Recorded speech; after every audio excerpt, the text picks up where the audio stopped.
Hi ನಾನು from tech in Kannada. OnePlusನ ಕೋ-ಫೌಂಡರ್ ಆಗಿರುವಂಥ Karl pi ಅವರು ಅನಿವಾರ್ಯ ಕಾರಣಗಳಿಂದ OnePlus ಕಂಪನಿಯನ್ನು ಬಿಡಬೇಕಾಗಿ ಬರುತ್ತೆ ಆಯಿತಾ. ಆ ಒಂದು ಅನಿವಾರ್ಯ ಕಾರಣ ಯಾವುದು ಅಂತ ನಿಮ್ಮೆಲ್ಲರಿಗೂ ಆಲ್ರೆಡಿ ಗೊತ್ತಿರ್ಬೋದು. OnePlus ಕಂಪ್ನಿ ಶುರುವಾದಾಗ ಒಂದು ಎಥಿಕ್ಸ್ ಇರುತ್ತೆ, ಅದ್ರ ಬಗ್ಗೆ ಒಂದು ಸಪ್ರೇಟ್ ವಿಡಿಯೋ ಕೂಡ ಮಾಡಿದ್ದೀನಿ. ಆ ಒಂದು ಎಥಿಕ್ಸನ್ನು ಬರ್ತಾ ಅವ್ರು ಫಾಲೋ ಮಾಡೋದನ್ನು ಕಡಿಮೆ ಮಾಡ್ತಾರೆ. ಏನಕ್ಕೆ ಅಂತ ಅಂದರೆ ಈ ಫೌಂಡರ್ನ ಕೈಯಲ್ಲಿ ಆ ಒಂದು ಕಂಟ್ರೋಲ್ ಇರೋದಿಲ್ಲ ಒಂದು ಕಂಪ್ನಿಯದ್ದು. ಈ ಒಂದು ಓಪೋ ಕಂಟ್ರೋಲ್ ಮಾಡ್ತಾ ಇರುತ್ತೆ ಕಂಪ್ಲೀಟಾಗಿ, ಏನು ಬೇಕು ಏನು ಬೇಡ ಅಂತ.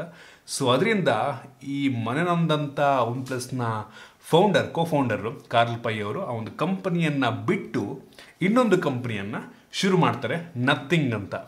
ಸೊ ನಥಿಂಗ್ ಅವರು ಆಲ್ರೆಡಿ ಒಂದು ಇಯರ್ಫೋನನ್ನು, ಟ್ರೂ ವೈರ್ಲೆಸ್ ಇಯರ್ಬಡನ್ನು ಲಾಂಚ್ ಮಾಡಿದ್ದಾರೆ. ಅದು ಅಂಥ ಹೆವಿ ಸಕ್ಸಸ್ ಏನೂ ಆಗಲಿಲ್ಲ. ಟ್ರಾನ್ಸ್ಪರೆಂಟ್ ಕೇಸ್ನೊಂದಿಗೆ ಅದನ್ನು ಲಾಂಚ್ ಮಾಡಿದರು. ಟ್ರಾನ್ಸ್ಪರೆಂಟ್ ಬಡ್ಸ್ ಕೂಡ ಆಗಿತ್ತು. ಸೊ ಅಂಥ ಹೆವಿ ಕ್ರೇಜಿ ಹೆವಿ ಹೈಪೇನೋ ಇತ್ತು. ಆದರೆ ಸೇಲ್ಸ್ ಏನೋ ನಂಗೆ ಅಷ್ಟೊಂದು ಆಯಿತು ಅಂತ ಅನಿಸಿಲ್ಲ. ಅಂಥ ಯುನೀಕ್ ಆಗಿ ಇಂಪ್ರೆಸಿವ್ ಆಗಿ ಆ ಒಂದು ಇಯರ್ಫೋನ್ ಇತ್ತು ಅಂತ ಏನೋ ಅನಿಸಿಲ್ಲ. ಈ ಒಂದು OnePlus ಫೌಂಡರ್ ಏನಿದ್ದಾರೆ ಅವರು ಸ್ಟಾರ್ಟಿಂಗ್ OnePlus 1 ಫೋನನ್ನು ಲಾಂಚ್ ಮಾಡಿದಾಗ ಅದು ರೆವಲ್ಯೂಷನರಿ ಆಗಿತ್ತು, ಫ್ಲ್ಯಾಗ್ಶಿಪ್ ಕಿಲ್ಲರ್. ಆ ಟೈಮಲ್ಲಿ ಅಂಥ ಕಾಂಪಿಟೇಷನ್ ತುಂಬ ಕಡಿಮೆ ಇತ್ತು ಆಯ್ತು, ಅಂಥ ಕಾಂಪಿಟೇಷನ್ ಯಾರೂ ಇರಲಿಲ್ಲ.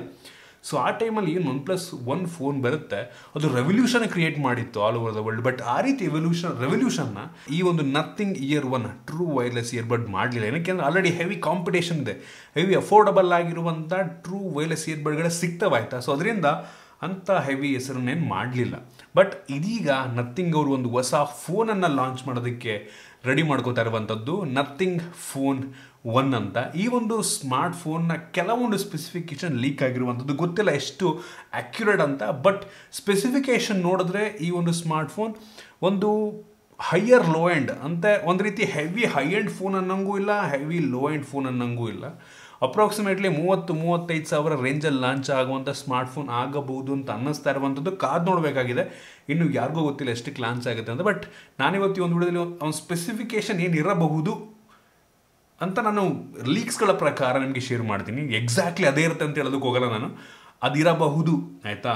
ರೀಸೆಂಟಾಗಿ ನೆನ್ನೆ ತಾನೇ ಈ ಒಂದು ಡಿಸ್ಪ್ಲೇ ಸ್ಪೆಸಿಫಿಕೇಶನ್ ಲೀಕ್ ಆಗಿರುವಂಥದ್ದು.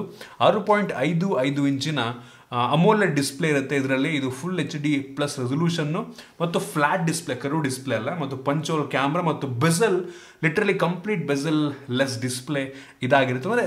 ಅಂದರೆ ಈ ಒಂದು ಬೆಸಲ್ ತುಂಬ ಕಡಿಮೆ ಇರುತ್ತೆ ಅಂತ ಅಷ್ಟೇ. ಮತ್ತು ಈ ಒಂದು ಫೋನಲ್ಲಿ ಅಲ್ಯೂಮಿನಿಯಂ ಫ್ರೇಮ್ ಇರುತ್ತೆ ಅಂತ ಆಯಿತಾ. ಕ್ರೇಜಿ ವಿಷಯ, ಒಂದು ಫೋನ್ ಅಲ್ಯೂಮಿನಿಯಂ ಫ್ರೇಮ್ ಇದೆ ಅಂತ ಅಂದರೆ ಆ ಒಂದು ಫೀಲೇ ತುಂಬ ಡಿಫ್ರೆಂಟ್ ಆಗಿರುತ್ತೆ, ಹೆವಿ ಪ್ರೀಮಿಯಂ ಲುಕ್ಕನ್ನು ಕೊಡುತ್ತೆ.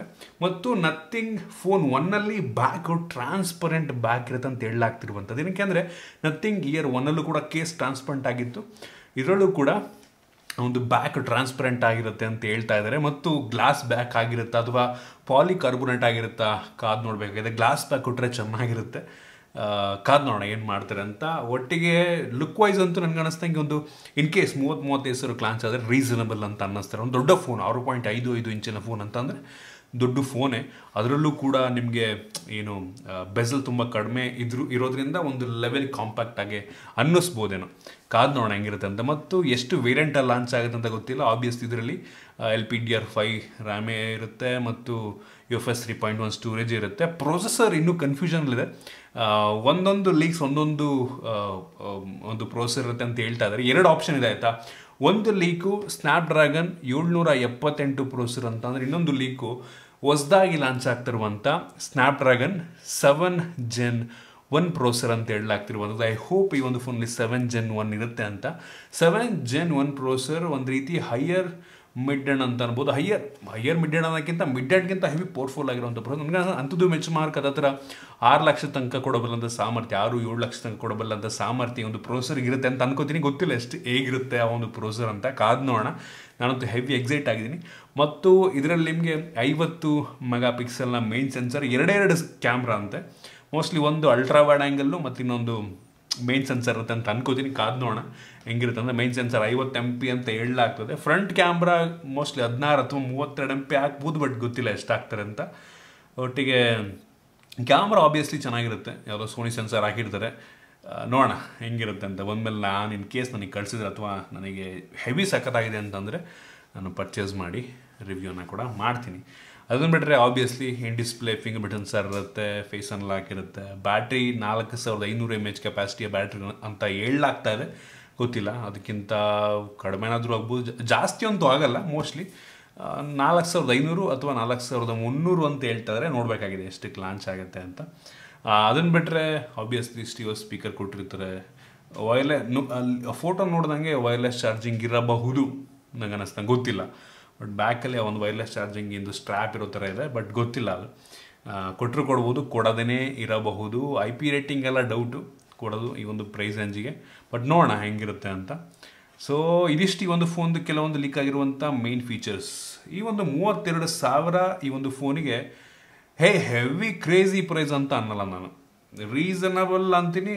ಈ ಬೆಲೆಗೆ ನೀವು ಆಲ್ಮೋಸ್ಟ್ ಯಾವ ಫೋನ್ ತೊಗೊಂಡ್ರು ಕೂಡ ಸಿಮಿಲರ್ ಸ್ಪೆಸಿಫಿಕೇಷನ್ ಇರುತ್ತೆ. ಇದರಲ್ಲಿ ಅಂತ ಏನೋ ಹೆವಿ ಸ್ಪೆಷಲ್ ಅಂತ ಅನಿಸಿಲ್ಲ. ಇವರು ಒಂದು ರೀತಿ ಫ್ಲ್ಯಾಗ್ಶಿಪ್ ಕಿಲ್ಲರ್ ಅಥವಾ ತುಂಬ ಕಾಂಪಿಟೇಟಿವ್ ಆಗಿ ಪ್ರೈಸ್ ಇಟ್ಟರೆ ನಂಗೆ ಅನಿಸ್ತಂಗೆ ವರ್ಕ್ ಆಗುತ್ತೆ. ಅವರು OnePlus ಅಂದರೆ ಈ ಒಂದು ಫೌಂಡರ್ OnePlus ಲಾಂಚ್ ಮಾಡಿದಾಗ ಆಗ್ಬಿಡೋದಂಗೆ ಕಾಂಪಿಟೇಷನ್ ಇರಲಿಲ್ಲ ಆಯಿತಾ. ಆ ಟೈಮಲ್ಲಿ ಹೆವಿ ಅಫೋರ್ಡಬಲ್ ಆಗಿ ಎಲ್ಲರೂ ಇದ್ದಿದ್ದು ಸ್ಯಾಮ್ಸಂಗ್ ದೊಡ್ಡ ದೊಡ್ಡ ಕಂಪ್ನಿಗಳಿದ್ವು ಆಯಿತಾ.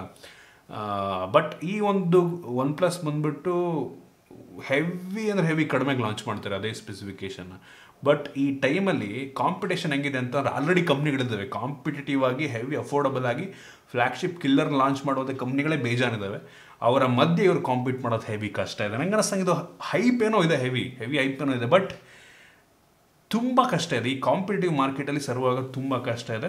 ಬಟ್ ಕಾದ್ ನೋಡೋಣ, ನಂಗೆ ಅನ್ನಿಸ್ತಂಗೆ ಇವರು ಪಿಕ್ಸೆಲ್ ರೀತಿ ಫೋನ್ನ ಮಾಡೋಕ್ಕೆ ಟ್ರೈ ಮಾಡ್ತಾ ಇದ್ದಾರೆ. ಇವರು ಕಾಂಪಿಟೇಷನ್ನ ಯಾವುದೋ ಚೈನೀಸ್ ಕಂಪ್ನಿಗಳಿಗೆಲ್ಲ ಕಾಂಪೀಟ್ ಮಾಡ್ತಿಲ್ಲ. ಇವರು ಪಿಕ್ಸೆಲ್ ಫೋನ್ ಹೆಂಗೆ ಒಂದು ರೀತಿ ನೋಡ್ಬೋದು, ತುಂಬ ಜನ ಇವತ್ತು ಪಿಕ್ಸೆಲ್ ಫೋನ್ಗಳನ್ನ ಪ್ರಿಫರ್ ಮಾಡ್ತಾರಲ್ವ. ಸೊ ಆ ಪಿಕ್ಸೆಲ್ ಫೋನಿಗೆ ಕಾಂಪಿಟೇಷನ್ ರೀತಿ ಈ ಒಂದು ನಥಿಂಗ್ ಫೋನ್ 1 ಆಗಬಹುದು ಅಂತ ನನಗೆ ಅನ್ನಿಸ್ತಾ ಇರುವಂಥದ್ದು. ನೋಡಿ, ಪಿಕ್ಸೆಲ್ ಫೋನ್ ಕೂಡ ಆಲ್ಮೋಸ್ಟ್ ಅದೇ ಪ್ರೈಸ್ ಅಂದಲ್ಲಿ ಬರೋದು. ಇದು ಕೂಡ ಆಲ್ಮೋಸ್ಟ್ ಅದೇ ನೋಡಿ, ಒಂಥರ ಹೈಯರ್ ಮಿಡ್ ಆ್ಯಂಡ್ ಪ್ರೊಸೆಸರೇ ಇರುತ್ತೆ ಇದರಲ್ಲೂ. ಸೊ ನಾವು ಮೋಸ್ಟ್ಲಿ ಹಂಗೆ ಅನ್ನಿಸ್ದಾಗ ಅದರಲ್ಲಿ ಬರ್ಬೋದು. But flagship killer heavy competitive ಆಗಿ ಪ್ರೈಸ್ ಲಾಂಚ್ ಮಾಡ್ತಾರೆ ಅಂತೆಲ್ಲ ಎಕ್ಸ್ಪೆಕ್ಟ್ ಮಾಡೋದಕ್ಕೆ ಹೋಗ್ಬೇಡಿ. ನಂಗೆ ಅನ್ನಿಸ್ತಂಗೆ ಸ್ಟಾಕ್ ಇರುತ್ತೆ. ಮತ್ತು ಇವ್ರು ಹೇಳ್ದಂಗೆ 3 ವರ್ಷಗಳ ಆ್ಯಂಡ್ರಾಯ್ಡ್ ಅಪ್ಡೇಟ್ನ ಕೊಡ್ತಾರಂತೆ. ಸೆಕ್ಯೂರಿಟಿ ಪ್ಯಾಚಸ್ಸು 4 ವರ್ಷ ಅಂತೆ. ಒಟ್ಟಿಗೆ ಆ್ಯಂಡ್ರಾಯ್ಡ್ ಅಪ್ಡೇಟು 2 ರಿಂದ 3 ವರ್ಷ ಕೊಡ್ಬೋದು. ಆಲ್ರೆಡಿ ಫ್ಲಿಪ್ಕಾರ್ಟ್ನಲ್ಲಿ ಒಂದು ನಥಿಂಗ್ ಫೋನ್ ಒಂದು ಪೇಜು ಲಿಸ್ಟ್ ಆಗಿದೆ, ಕಮ್ಮಿಂಗ್ ಸೂನ್ ಅಂತ ಬರ್ತಾ ಇದೆ. ಸೊ ಜುಲೈಯಲ್ಲಿ ಮೋಸ್ಟ್ಲಿ ಜುಲೈ ಎಂಡಸ್ಟ್ರಲ್ಲಿ ಒಂದು ಫೋನ್ ಲಾಂಚ್ ಆಗ್ಬೋದು ಅಂತ ಅನ್ಕೋತೀನಿ. ಕಾದು ನೋಡೋಣ ಯಾವ ಆಗುತ್ತೆ ಅಂತ. ಆಲ್ರೆಡಿ ನಥಿಂಗ್ ಲಾಂಚರ್ ಆಲ್ರೆಡಿ ಪ್ಲೇಸ್ಟೋರ್ಲಿದೆ. ಸ್ವಲ್ಪ ಟ್ರೈ ಮಾಡಿ ನೋಡಿ, ನಿಮಗೆ ಆ ಒಂದು ಹೋಮ್ ಸ್ಕ್ರೀನ್ ಹೆಂಗೆ ಕಾಣುತ್ತೆ ಅಂತ ಬೇಕಾದ್ರೆ ಹೋಗ್ಬಿಟ್ಟು ನಥಿಂಗ್ ಲಾಂಚರಲ್ಲಿ ನೋಡ್ಕೊಬೋದು. ಬೀಟಾ ಟೆಸ್ಟಿಂಗ್ ಅದು, ಬೀಟಾ ವರ್ಷನ್ನು. ಸೊ ಟ್ರೈ ಮಾಡಿ ನೋಡಿ, ಪ್ಲೇಸ್ಟೋರ್ಲಿದೆ. ನಥಿಂಗ್ ಲಾಂಚರ್ ಅಂತ ಸರ್ಚ್ ಮಾಡಿ ನೋಡಿ, ಸಿಗುತ್ತೆ. ಕಾದು ನೋಡೋಣ ಹೆಂಗಿರುತ್ತೆ, ಎಷ್ಟಕ್ಕೆ ಲಾಂಚ್ ಮಾಡ್ತಾರೆ, ಯಾವ ರೀತಿ ಸೇಲ್ಸ್ ಆಗುತ್ತೆ, ಎಲ್ಲ ಪ್ರೈಸ್ ಮೇಲೆ ಡಿಪೆಂಡ್ ಆಗಿದೆ. ನಮ್ಮ ಭಾರತೀಯರಂತೂ ಪ್ರೈಸ್ ನೋಡ್ಕೊಂಡೇ ತೊಗೊಳ್ಳೋದು. ಕಾದು ನೋಡಿ ಏನಾಗುತ್ತೆ ಅಂತ. ಸೊ ಇದಿಷ್ಟು ಈ ಒಂದು ನಥಿಂಗ್ ಫೋನ್ 1 ಬಗ್ಗೆ ನನ್ನ ಒಪಿನಿಯನ್.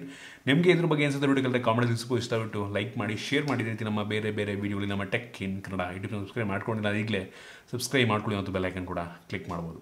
ಸಿಗೋಣ.